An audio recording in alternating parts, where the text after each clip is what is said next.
پھر چھوڑ دیں گے ہم اسمبلی, ہم باہر جائیں گے, اور جو تحریک ہم چلائیں گے, ہم نہیں ڈرتے, ہم نہیں ڈرتے.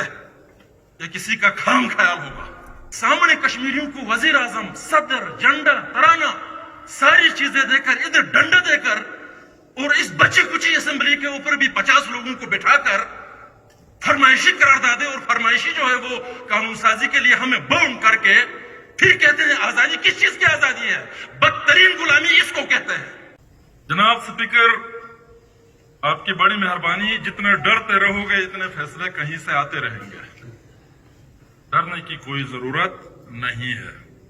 پھر تو قرارداد یہ آنی چاہیے کہ سپریم اپیلیٹ کورٹ کو کیا اختیار ہے کہ اس نے 100 موٹو لیا ایک مقتدر ادارے کے خلاف. پاکستان بنانا ریپبلک تو ان باتوں کی وجہ سے بنا ہوا ہے کہ ہم جرنیل کے خلاف بات نہیں کر سکتے چونکہ یہ قومی سلامتی کا مسئلہ ہے. مولوی کے خلاف بات نہیں کر سکتے چونکہ یہ مذہب کا مسئلہ ہے.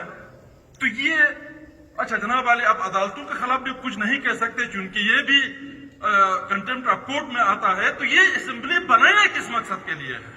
ختم کریں اس ڈرامے کو. میں نے تو ویسے بھی الیکشن نہیں لڑنا ہے, یہ آیا بھی غلط جگہ پر ہوں, لیکن غلامی کہتے تھے تو اب پتہ چلا غلامی اس کو کہتے ہیں. یہی غلامی ہے, قومی غلامی اس کو کہتے ہیں. مقتدر ایوان, یہ رولز آف بزنس کس نے بنایا ہے؟ اسمبلی نے بنایا ہے. آئین کس نے بنایا ہے؟ اسمبلی نے بنایا ہے. یہی تو حکومت پاکستان کے ساتھ ہمارا جھگڑا ہے کہ اس آرڈر کو امینڈمنٹ کرنے کا کوئی اختیار ہمیں نہیں ہے. اس کو ہم لینا چاہتے ہیں. جب ہم خود ہی پھنسے ہوئے ہیں ان تمام معاملات میں کہ ہم خود غلامی کا شکار ہے, اور چھوٹی موٹی جو چھوٹی سی چیزیں, یہ جو میونسپل کمیٹی لیول کے اختیارات یہاں دیے گئے ہیں, اس کے اوپر بھی 50 قدغنے بٹھا کر, اور پھر کہا جاتا ہے جناب علی کہ ہم نے گلگت بلتستان کو آزادی دی ہے. جی قانون سازی کا اختیار کہاں کھاک دیا ہے؟ کس چیز کی قانون سازی کا اختیار ہے؟ جناب سپیکر, میں یہ قانون میں چونکہ لا افسر نہیں ہوں, مجھے نہیں پتا. میں صرف اتنا جانتا ہوں کہ اسمبلی مقتدر ایوان ہے. اسی اسمبلی سے عدلیہ کے لیے بھی قانون سازی ہوتی ہے, انتظامیہ کے لیے بھی قانون سازی ہوتی ہے, مقننہ کے لیے بھی قانون سازی ہوتی ہے. اتنا بڑا ایوان اگر کوئی بات کرتا ہے تو تمام قوانین کو ہم ختم کر کے نئے سرے سے بناتے ہیں. اگر نہیں بنا سکتے ہیں تو اس اسمبلی میں بیٹھنے کی بھی کوئی ضرورت نہیں ہے. ہم خود جا رہے ہیں, کسی جج کو نکالنے کی ضرورت بھی نہیں ہے. احتجاجاً ہم جائیں گے. جناب سپیکر, ان تمام چیزوں کو چھوڑ دے. 5 سال کے لیے آئے ہیں تو 5 سال رہنا چاہیے اس اسمبلی کو.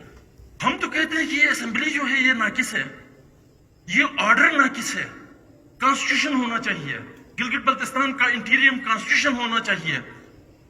کانسٹیٹیوشن دینے کے بجائے, اختیارات دینے کے بجائے, سامنے کشمیریوں کو وزیر اعظم, صدر, جھنڈا, ترانہ, ساری چیزیں دے کر, ادھر ڈنڈا دے کر, اور اس بچی کچی اسمبلی کے اوپر بھی 50 لوگوں کو بٹھا کر فرمائشی قراردادیں, اور فرمائشی جو ہے وہ قانون سازی کے لیے ہمیں باؤنڈ کر کے پھر کہتے ہیں آزادی. کس چیز کی آزادی ہے؟ بدترین غلامی اس کو کہتے ہیں. اسمبلی جو ہے یہ ناقص ہے, یہ آرڈر ناقص ہے. کانسٹیٹیوشن ہونا چاہیے. گلگت بلتستان کا انٹیریم کانسٹیٹیوشن ہونا چاہیے.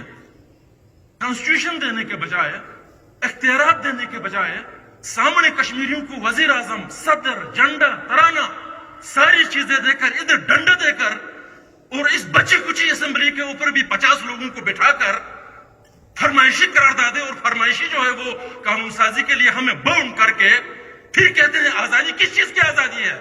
بدترین غلامی اس کو کہتے ہیں. پھر چھوڑ دیں گے ہم اسمبلی, ہم باہر جائیں گے, اور جو تحریک ہم چلائیں گے, ہم نہیں ڈرتے, ہم نہیں ڈرتے. یہ کسی کا خام خیال ہوگا. جناب سپیکر, اس طرح کی چیزیں نہ کریں. قانون جو بھی ہے یہ آئین, یہ اسمبلی بنائے گا. رولز آف بزنس میں بھی امینڈمنٹ یہ اسمبلی کرے گی. عدلیہ کے لیے بھی قانون یہ اسمبلی بنائے گی. انتظامیہ کے لیے بھی قانون یہ اسمبلی بنائے گی. خود مقننہ ہے یہ ادارہ, اور یہ جو کچھ کہتا ہے یہ سپریم ہے.